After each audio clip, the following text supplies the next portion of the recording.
they had three major policies that were going to be followed. First, Lucifer says, we have to make sure that people, humans, get to believe that Satan and his angels do not really exist. You know, Roger, that's interesting because a recent research study report that I read indicated that in a national survey, I believe it's over 75% of people do not really believe in a real tangible devil. But there is one. The next thing, the three-parts policy that they had adopted there, the second one was to find a way of being able to get total control of people's minds. And that would be done by taking hypnotism out of the realm of the occult and introduce it as a new science for the benefit of mankind. They felt that by taking hypnotism out of the realm of the occult and introducing it as a new science for the benefit of mankind, they could then use people of great renown, educators, people of capacity, that would do great things, such as supposedly regress people in time to former lives.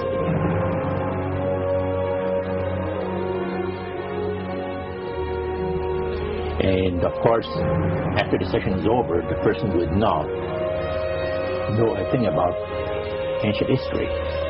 And the person she or he has talked about performing, certain deeds, we'll say, 3,000 or 4,000 years ago.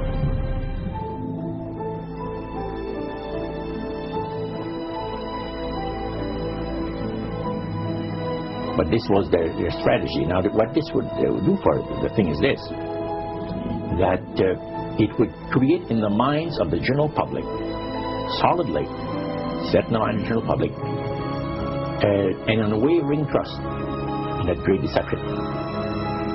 So now this would be a way of de-Christianizing the Western world through the avenue of mysticism. The three things were, number one, that they did not want Satan did not want the human family to think that he or his angels existed. Right. The second point that you made had to do with taking control of people's minds. That's right. The third point was what? Was to destroy the Bible without burning it. Okay. See? And what was the strategy on that? On that, it was very interesting. Because after the Great General Council, it was decided that Satan would tutor Charles Darwin personally in setting up the principles of his theories of evolution. He was tutored by Lucifer himself, fallen Lucifer.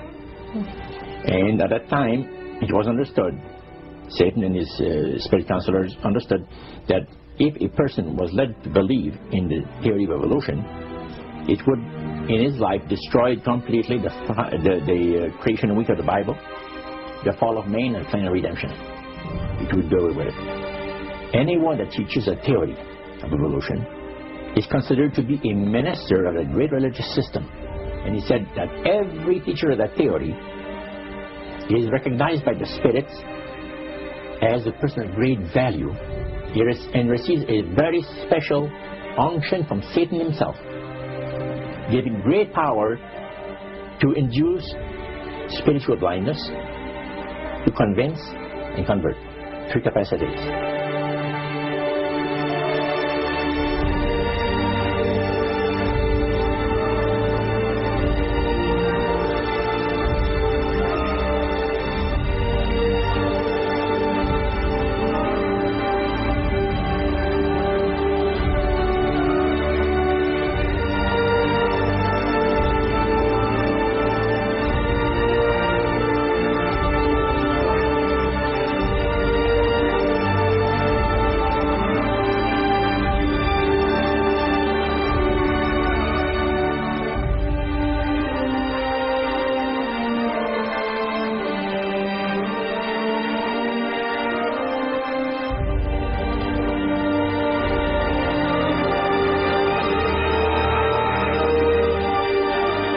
This is the grand plan, the Master's grand plan.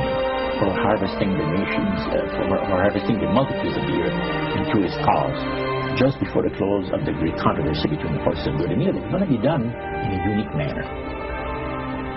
This grain plants is going to take people are going to eat the stuff.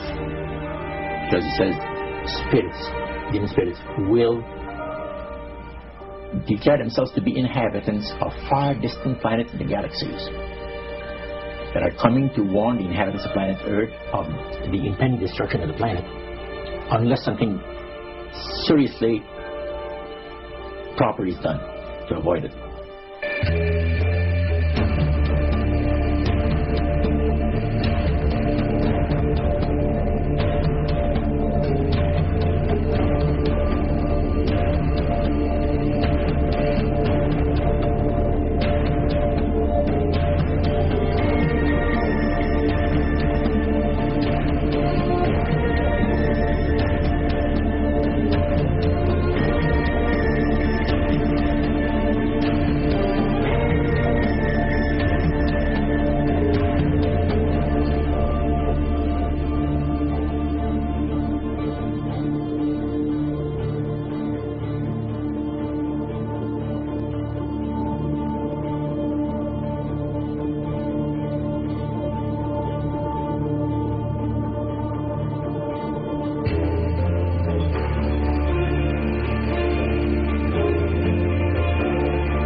If you think about Aladdin and his lamp, you've probably heard of that.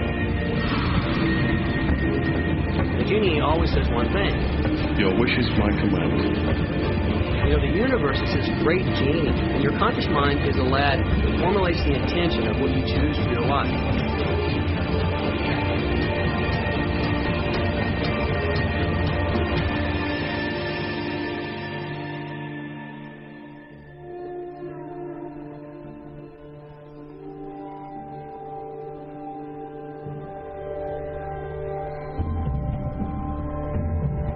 At the very heart and core of all these secret societies lurks the Kabbalah.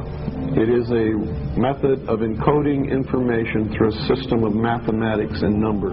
These people that belong to the secret societies never dared to write down in any language what they knew, what it was that they were guarding, because then someone could steal it and then the secret would be out.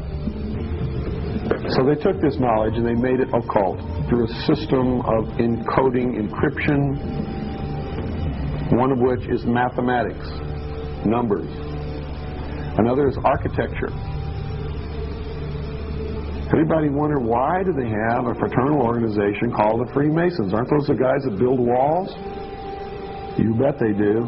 But every wall they build contains the secrets that have been kept and maintained throughout the ages, and it's encoded in the architecture and in the measurements of the buildings and in the mathematical formulas used to derive the geometry, the shape, the length and breadth and height of rooms.